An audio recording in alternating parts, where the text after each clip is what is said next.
Muy, pero muy buenas tardes. Vamos a dar inicio a un ciclo de programas con la presencia del Padre Nelson, de aquí, del municipio de Yumbo, de la parroquia que queda en el Parque Unido. Es un programa en que yo he querido invitar al Padre y él amablemente ha aceptado esta invitación cordial para que toquemos algunos temas importantes con lo que tiene que ver con la fe católica cristiana, donde se han creado mitos, donde se han dicho verdades a medias. Y aunque no soy un hombre muy intelectual en lo que tiene que ver a la parte bíblica, soy empírico, hemos querido que el Padre nos acompañe e iniciemos una serie de temas cada 8 días que sabemos que va a ser del agrado de todos ustedes, pero que ante todo va a dar luz. Ante todo, cada uno de nosotros vamos a ver en qué estamos en lo concerniente a la fe católica y en este caso, como se habla del cristianismo. Padre, muy buenas tardes y bienvenido a este programa. Muy buenas tardes, Giovanni, muy buenas tardes a todos los televidentes de CNC. Padre, entremos en materia. Me ha manejado una serie de inquietudes que nació sobre una vivencia espiritual y fue en el sagrado sacramento de la confesión. A partir de ese momento nacen en mí dudas, nacen en mí respuestas, pero ante todo este libro.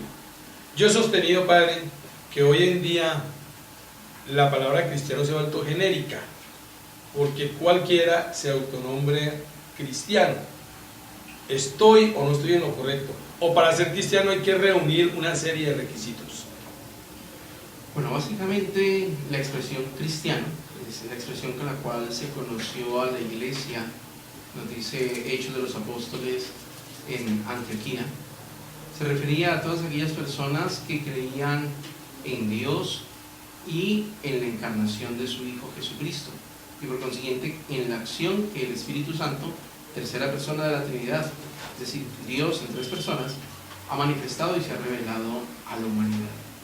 Entonces, eran cristianos todos aquellos que reconocían la existencia de Dios, que reconocían que Dios permitió que su Hijo se encarnara y que a través de la acción del Espíritu Santo se manifestara en la iglesia. Leía yo, Padre, en Mateo, que nuestro Señor Jesucristo decía que al final de los tiempos muchos me dirán: Señor, Señor, en tu nombre expulsamos demonios e hicimos prodigios y yo no los conoceré. Entonces la pregunta sería, ellos se autoproclaman que son cristianos y en el nombre de nuestro Señor van a hacer prodigios y van a hacer milagros, pero no los va a conocer. ¿Daría eso a pensar que no todo el que... Eso es cierto, no porque yo diga que lo soy, lo soy.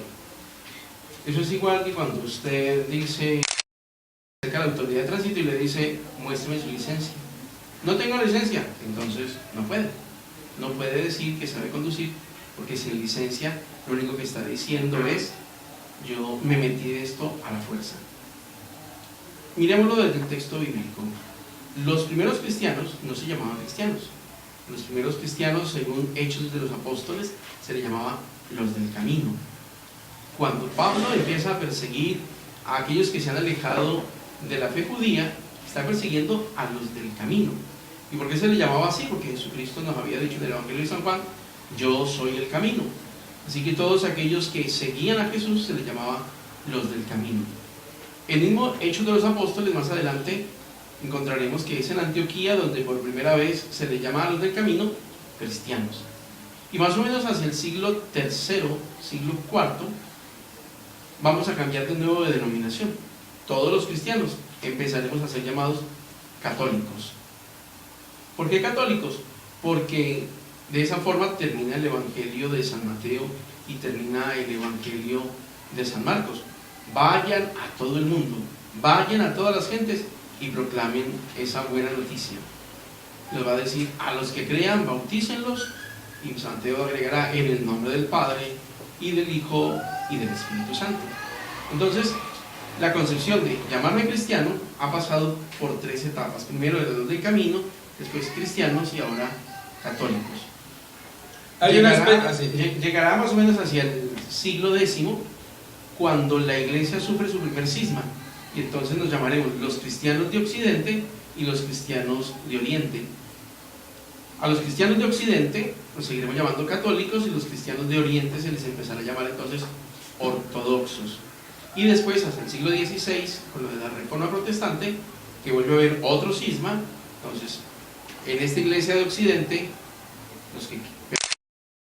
los que han disentido, empezaremos a llamarlos protestantes, porque protestaron contra la iglesia católica. Ese es el punto que yo quería llegar, la palabra protestante, y ahí retomando a lo que yo decía, que no todo el que diga que es cristiano, porque es que nos acobijamos dentro de esta palabra que hoy en día se ha vuelto genérica. Mucha de la gente, padre, que dice llamarse cristiano, realmente están transitando en ser protestante y no lo saben, porque mucha gente, lo que usted acaba de nombrar, ni siquiera saben quién fue Martín Lutero o bajo qué circunstancia vino la Reforma Protestante. Entonces, retomando a lo que es, y decía usted, padre, Iglesia Católica, pienso yo que es la única iglesia que reúne los requisitos que quería nuestro Señor, una iglesia universal pero unificada. Hay otras iglesias que tengan el criterio como la Iglesia Católica, que es única bajo un solo precepto, o otras iglesias que no son únicas pero también se cobijan dentro de la palabra que son cristianas. Sí, a ver, el término cristiano es todos aquellos que hemos sido bautizados, como lo dice Jesús, en el nombre del Padre y del Hijo y del Espíritu Santo. En la Iglesia Católica subsiste esa Iglesia de Cristo. Por ejemplo, cuando hablamos de la Iglesia Ortodoxa, allí también está presente la acción del Espíritu Santo. Lo que pasa es que no hay plena comunión con la autoridad del Papa, pero tenemos iguales sacramentos que los católicos. Cuando hablamos de las iglesias de la línea protestante, iglesias como los luteranos, los calvinistas, los de Zwinglio, los de Enrique VIII, que después se llamarán anglicanos, cada una de estas iglesias históricamente constituidas que salieron de la Iglesia Católica, también en ellas subsiste la Iglesia de Cristo.